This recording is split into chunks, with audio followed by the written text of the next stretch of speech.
What was interesting, I'll tell you the transition that had to occur.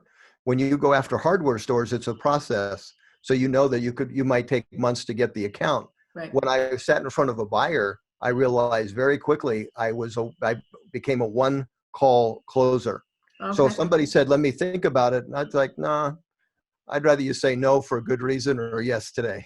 Right. And so I would push for an answer, because have you ever noticed that, you'll talk to an investor and they say, hey, how you doing? They go, oh, I'm so busy. That's great. How many have you bought? Oh, I haven't bought any yet, but everybody loves me. And all they've never done is been able to call for an answer. You're better off with all no's, so you still have a clean slate, so you can stay busy with what might work. I am Christina Suter, and this is the Real Estate Breakthrough Show, where we talk about the reality of real estate, the mindset you need in order to face the reality of what it is, and tips and tricks to get you moving forward in investing. I am your host, Christina Suter. I'm super excited. I have Bruce Norris here with me, as you guys can see, and I love having Bruce. I really, really do. Bruce, whether he's heard me say this before, but whether he likes it or not, he is my unofficial mentor. He stuck with me. I'm going to follow him around from event to event and have him speak at my meetings as often as possible, because I love who he is. I love his integrity. I love his character, and I love his brain. Really, I'm in love with his brain. So just saying, I'm just saying, it's really his brain, his intellect, and the way that he applies himself so that he comes up with a clear, understood answer. He's willing to own what he knows, and he's willing to say he doesn't know. And I love how he shares his thought process. For me, as a semi-geek, as you guys know, I love that. It's my language. So he speaks my language, he speaks charts, but today we're going to talk about breakthroughs, and we're going to talk about what it took for him to break through from who he was when he first started as a young man to the guru in our community that he is today. And that's taken a lot of years. But first, let me officially read the bio for anybody who doesn't know about Bruce's deep history. So Bruce Norris, the Norris Group. Bruce is an active investor, hard money lender, real estate educator with over 35 years of experience. Bruce has been involved in more than 2,000 real estate transactions as a buyer, seller, builder, and money partner. Now, that's just like 2,000 transactions, guys. Buyer, seller, builder, money partner. He is now developing in Florida. Again, I know he's done development in his past. He's moving out of California in general. I'm afraid we're not going to touch on that very much. But really, he's capable of forecasting and looking at what's happening in the real estate market. So he's renowned for his ability to forecast long-term real estate market trends and timing. He's released the California Comeback in 1997 report. He released the California Crash in 2006. He truly has been able to predict twice market movements. And I think based on him being a data head, like I said, I continue to trust the data and the mind that he applies to that to be able to create his predictions. He speaks and debates nationally. He's been at the Mortgage Bankers Association, the Housing Wire, California Association of Realtors, California Builders, California Mortgage. I'm not even going to read all of them. It's too many. I know you've been invited to speak with national government bodies as well, and that you have a reoccurring conversation with Doug Duncan.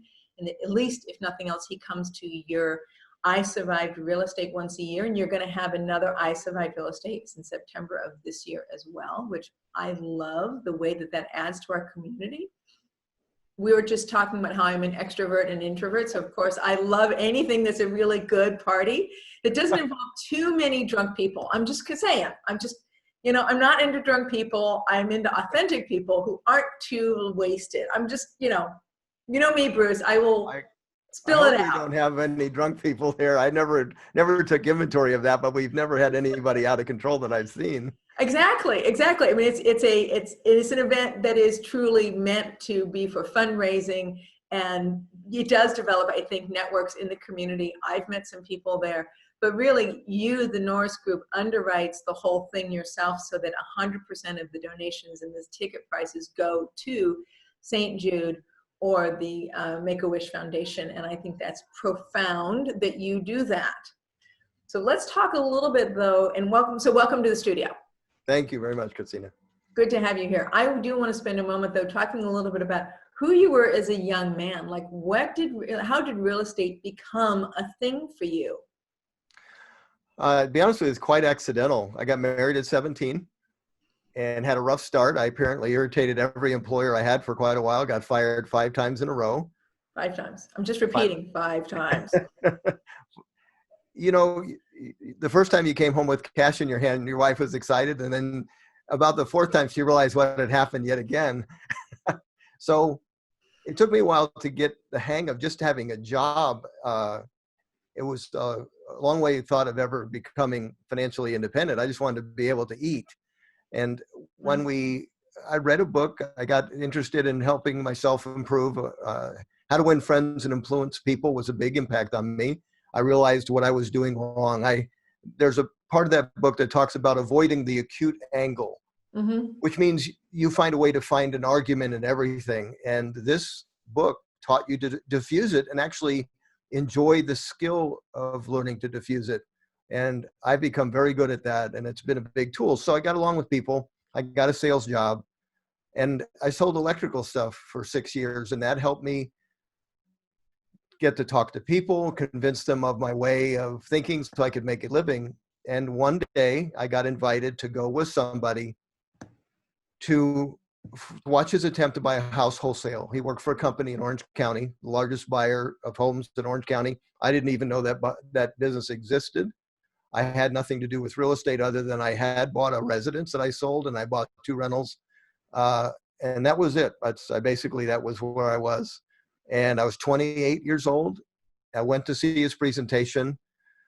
In about 10 minutes, we got tossed out of the house by an angry owner. And that was my opening salvo to the house buying business. When we got to the car, I had been observing the process, and I said, that lady will sell you her house. I don't know what went wrong, but let me knock on the door. I'll get us back in. And we bought the house. And so driving home that night, I realized, and I think this is an important thing for your audience, is that my life experience could translate into the real estate buying business. And it never would have occurred to me, but I had to sell electrical stuff to people that already had a supplier, and I didn't have any new parts. I had the same parts they had on their shelf. I had to convince them to trade out their current supplier to me. And that was an interesting transition. Well, I immediately got the concept. All we're doing is saying, selling your house to us is easier. We have cash, and you can close in a few days, or you can go the journey of the other. And I got that right away, and talked my way into getting that job, and that changed my life. Well, and how you talked your way into getting the job, just so you know, is almost legendary. I was talking with Peter Apostolus, I say his name wrong, but the other day, and he was saying that one of his favorite questions is, Bruce says, let me ask you a question. And then Bruce says, let me ask a question. You've always said you're stalling for time to think of something to say next, but it also keeps people engaged, right? I mean, it's part of managing that, moving the person forward. And what's really scary is, honestly, whenever I say it, I don't know what I'm going to say next. I'm hoping something brilliant shows up. Well, it does seem to often show up. And I think you just touched on something important, which is that you were using your life experience, as the 5 jobs you had, learning about the acute angle, how to influence people and win friends, learning to manipulate that, using the same skill that created that to then move it to a diffusing instead of creating, right? And then being able to use that as a life skill inside of real estate. What was interesting, I'll tell you the transition that had to occur. When you go after hardware stores, it's a process. So that you might take months to get the account. Right. When I sat in front of a buyer, I realized very quickly I became a one-call closer. Okay. So if somebody said, let me think about it, and I'd like, nah, I'd rather you say no for a good reason or yes today. Right. And so I would push for an answer, because have you ever noticed that, you'll talk to an investor and they say, hey, how you doing? They go, oh, I'm so busy. That's great. How many have you bought? Oh, I haven't bought any yet, but everybody loves me. And all they've never done is been able to call for an answer. You're better off with all no's, so you still have a clean slate, so you can stay busy with what might work.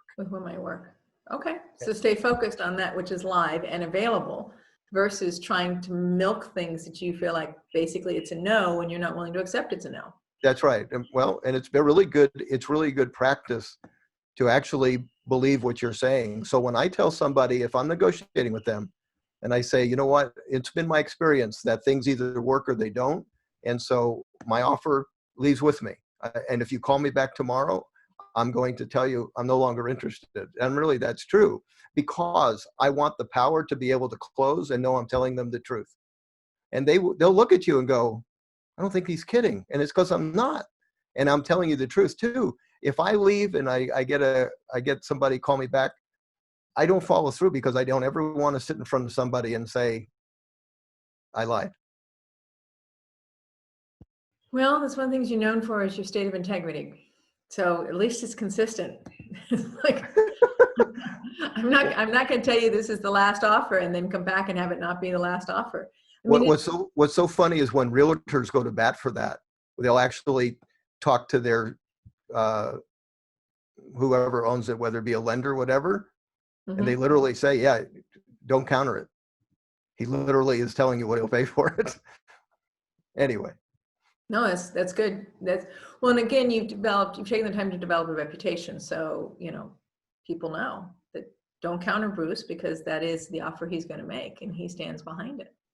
One example we had, I was trying to teach Greg the business, my son, and he went to see 300 or 400 houses at an auction.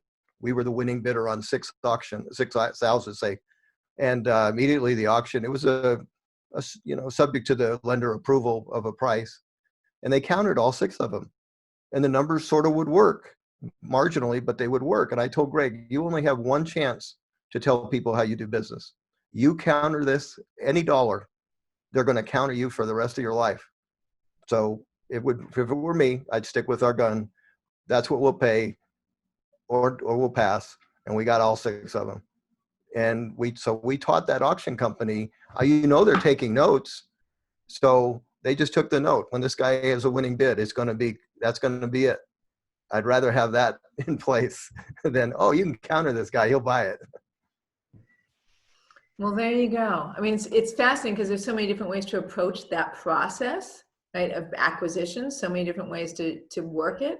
Some people develop long relationships with people. They call them, they cultivate them for 2 or 3 years. And then it's like they've developed this deep network that brings properties to them, but it might take 2 years to have that happen. Whereas you're like, nope, this is it. This is the deal now. This is the way it works. And either we're moving forward or we're not. But that works too. But you also are capable of, through cultivating your discipline, I mean, personal projection onto you, okay? My experience of you is that you cultivated your discipline. You've brought yourself to the point where you cultivated your discipline to say, this is a one close. I'm not going to be desperate about it. I'm going to apply myself 100%. And when it's done, it's done. And you've cultivated that. One of the big reasons that I have, let's say, if I speak to you as an owner, I probably have gone through the first 15 minutes suggesting things for you that have nothing to do with me making a profit. So tell me your situation. Okay, if I were you, I would list it with a local realtor. If you're not in a hurry, you'll get more. I don't want to list it with a realtor. Okay, why is that? And then they'll say, okay, well, I have an opportunity that if I have cash in 10 days, I can take advantage of. Okay, well, now you're talking into the investor world. And so then we start down that. But I have many times suggested 2 or 3 things, and the people look at me and go, I thought you were a cash buyer. I said, Why no, I can push me away from you. Yeah, I can get there if you want. But anyway. So no, it's good, because you now had them qualify themselves. Like you didn't. Yeah, that's correct. I literally, I'm also, you know what, if somebody's really going to make a mistake, and I have walked away from deals just saying, you don't need to do this. I think it's a mistake. I want that to be part of what I'm willing to do, to be honest with you, because it's on the other side, it allows me to be strong when somebody is about to make a decision that I think is an error. Can I tell you a quick story? Because this was one of the coolest experiences for me. Yeah, absolutely. Tell the story. I didn't go to see this couple to buy their house. It was a referral from somebody that said, you ought to talk to Bruce about your real estate situation. So I went there, and I thought I would be there for 15 minutes. I was there for 2 hours, and I got fed a meal, held a dog, the baby, got in their car. I was like, oh my gosh. And during Don't that, forget the apple pie and the lemonade. During that journey, the guy impressed on me that he desperately needed to accomplish something. He wanted to move on the following Monday to another state, Tennessee, where he had a job waiting for him and his wife. And he had wanted full price, such a big dollar amount without commission that he basically got in his own way. But there was an underlying desperateness to, I've got to move Monday. And so I said, oh, at the end of it, I said, what he said first, he says, I guess I don't know why we even had you over. It's obviously we're not going to get to do what we want to do. Oh, I said, I completely disagree. I said, you can sell your house to me tonight. We can close tomorrow. You can fly out on Friday and start your job on Monday. Kind of perked up. And he says, really? I said, yeah. All you have to do is take less for your house. I said, the only thing keeping you in California is greed. Now, that's a pretty strong statement to say to somebody that you just met. Called him on it. You called him on what it was. I did. And I said, you know what? You're moving to a state where the houses are half of California. You can replicate your lifestyle starting Monday. He looked at his wife. He says, oh my God. I said, that's simple. So I closed their house. I got a 4-page thank you letter. But the best thing that happened 10 years later, his son, his 21-year-old son, walks in the door and asks to talk to me. And I sat down with him. He says, you don't know me, but I was the kid that was causing trouble in that house. I was a member of a gang. And if you had not bought that house and we had not moved to Tennessee, I would be dead. I want to know what you know how to do. And he literally opened an office on Magnolia and Riverside and bought houses. That was cool. Okay, now you're making me cry. I mean, literally, I'm sorry. I'm like sitting here trying to not cry because I don't want the mascara running down the face. I'm just Hey, you're the one that had the idea of putting this on TV. Well, it's okay. It's all right. If it, maybe I should have a little mascara running down the face. It's good. Because I think the importance of the story is, what have you brought to bear to the industry that's allowed you to be successful for so long in the industry? And it is what you're known for, Well, integrity. I mean, that's kind of a strong close, right? This guy had made up his mind he wasn't going to be able to get full price. Well, you're right, but you can still get what you want. Right. But see, to me, that's one side of it. Another side of it is the first foreclosure I ever door knocked. And like an 80-year-old woman answers the door. She has $13,000 of debt on $64,000 house. And I say, hi, I'm here to talk to you about your loan situation. She says, oh, we were expecting you to come on in. So I thought, well, that's interesting. Well, of course, she thought I was the lender. Right. But in talking to her, she says, we'll just sign over the house to you today. We just don't want any wood put on our windows.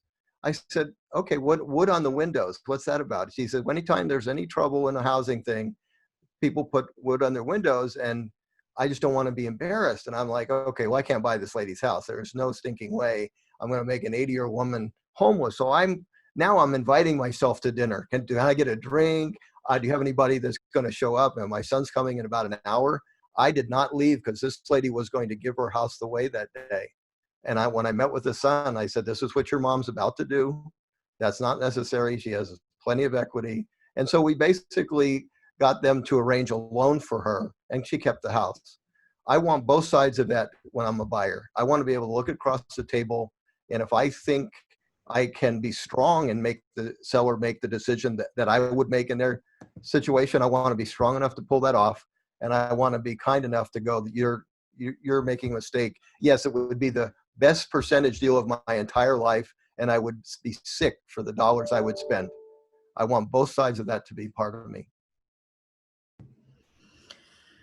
Powerful statement. Powerful, powerful statement. So let me jump to a different question altogether, if I may. You moved into real estate as a JOB, basically, right? You became an acquisitions expert. You moved through, you were never really a real estate, you were a real estate agent. You got licensed as an agent, but really you specialized in acquisitions.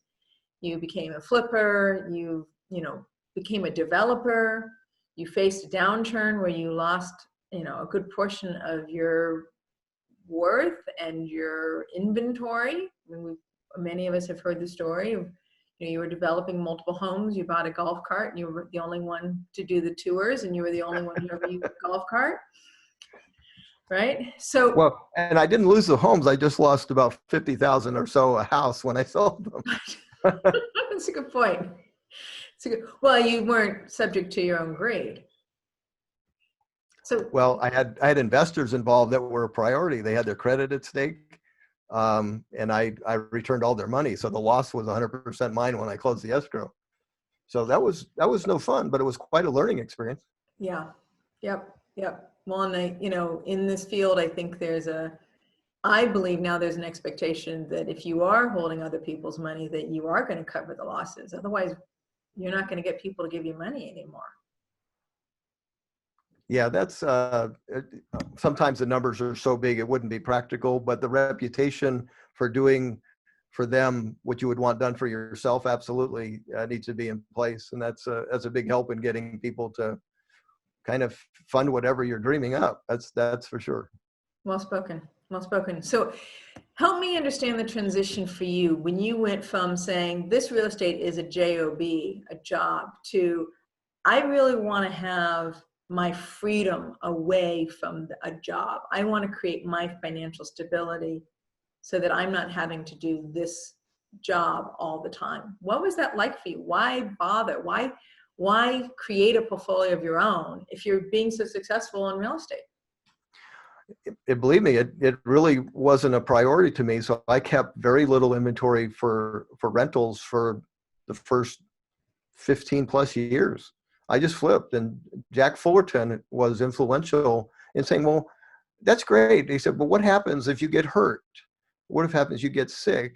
How are you going to have income coming in? So one day, I started taking that to heart. I didn't do anything yet, but on vacation in Maui, I listened to Rich Dad, Poor Dad, and he had like 4 ways to make income. There was a left side of the quadrant where you were working for someone else or you were self-employed. And I was always either one of those two.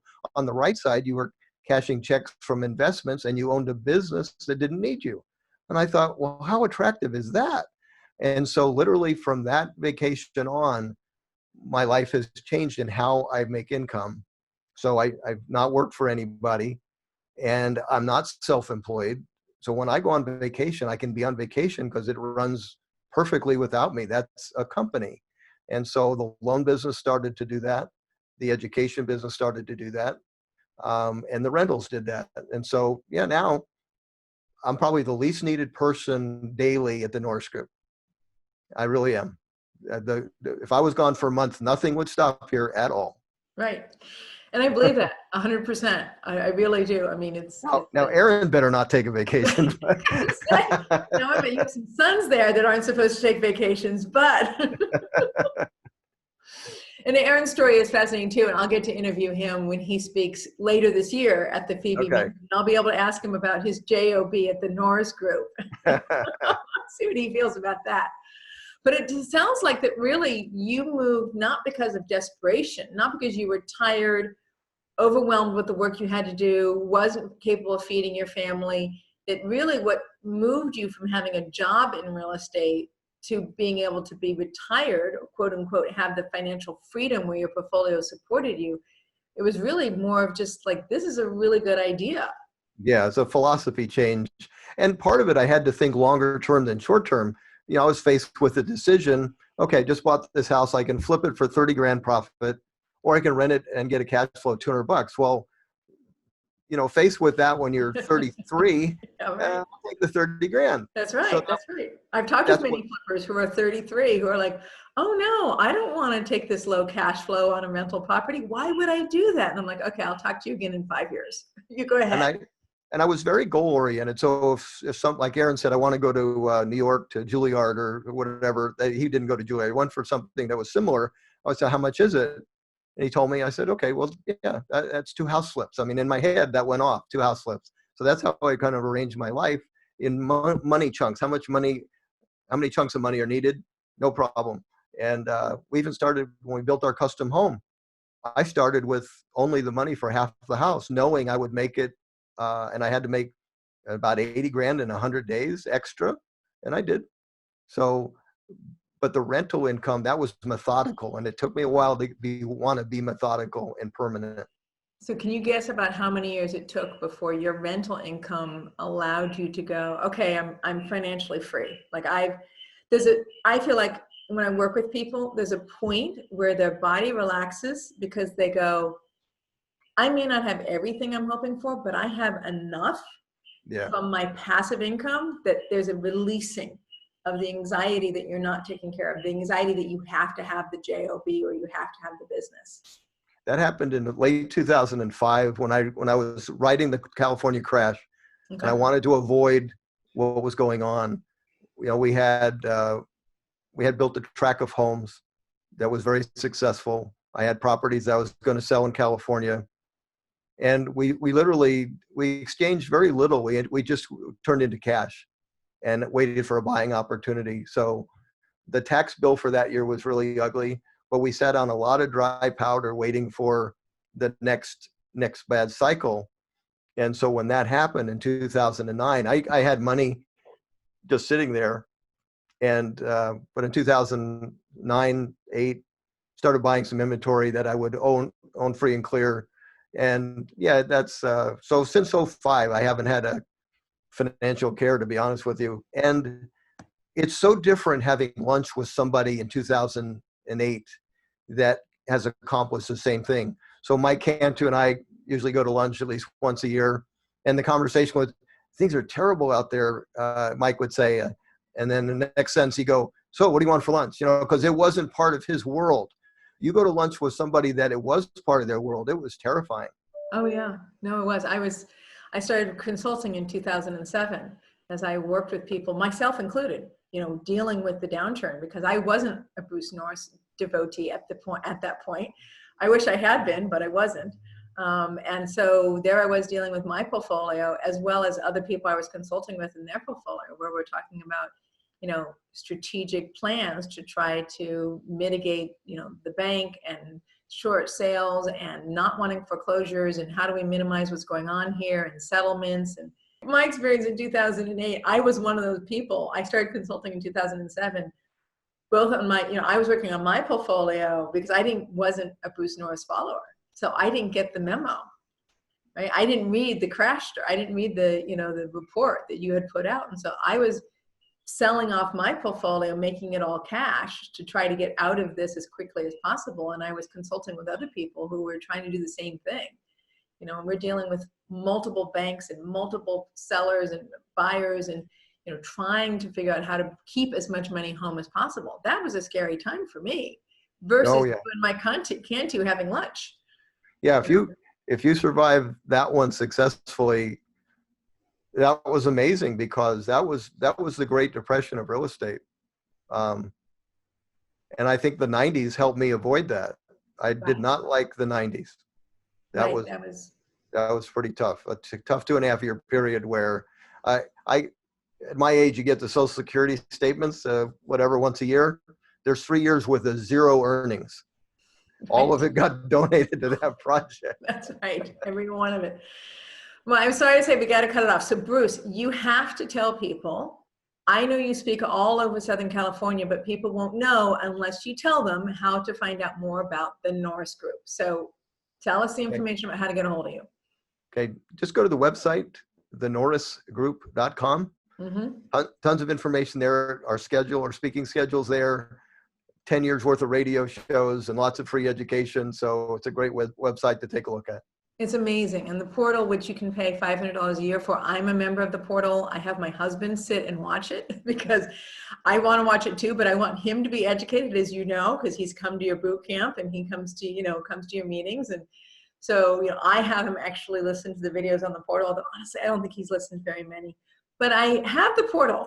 And it's powerful. I mean, what you have there is incredibly rich. It literally is decades worth of information, and it's on multiple topics. So you have the portal, you do the hard money lending. So flippers who are looking for hard money can officially go to the Norris Group. You guys also used to take private equity from other people, but I get the sense that you're fully funded now as far as people placing their assets with you. And you guys are still doing development in Florida, and you're selling homes that you guys are developing in Florida.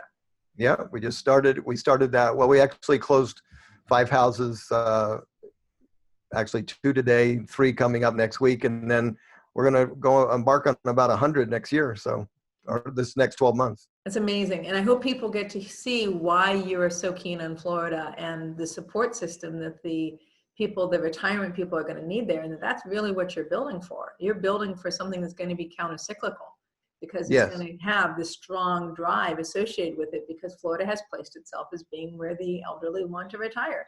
Okay, well, we're 4 minutes over time, so I got to go. Thank you so much, Bruce. I so appreciate you sitting with me and re-recording the show. I'm afraid nobody will get to hear the first version of it because the audio, it's not good. I was going to say a word that I shouldn't say, so I'll just move on. I will talk to you later, Bruce. Thank you so much for being in the studio. Thank you for listening to Real Estate Breakthrough. So appreciate you, my listeners, whether you're listening on iHeartRadio, Amazon TV, Roku, let's see, what other platforms, iTunes, podcasts, or any of the other platforms that this will be presented on. So appreciate you, my listeners. I hope you've learned something new and powerful on Real Estate Breakthrough.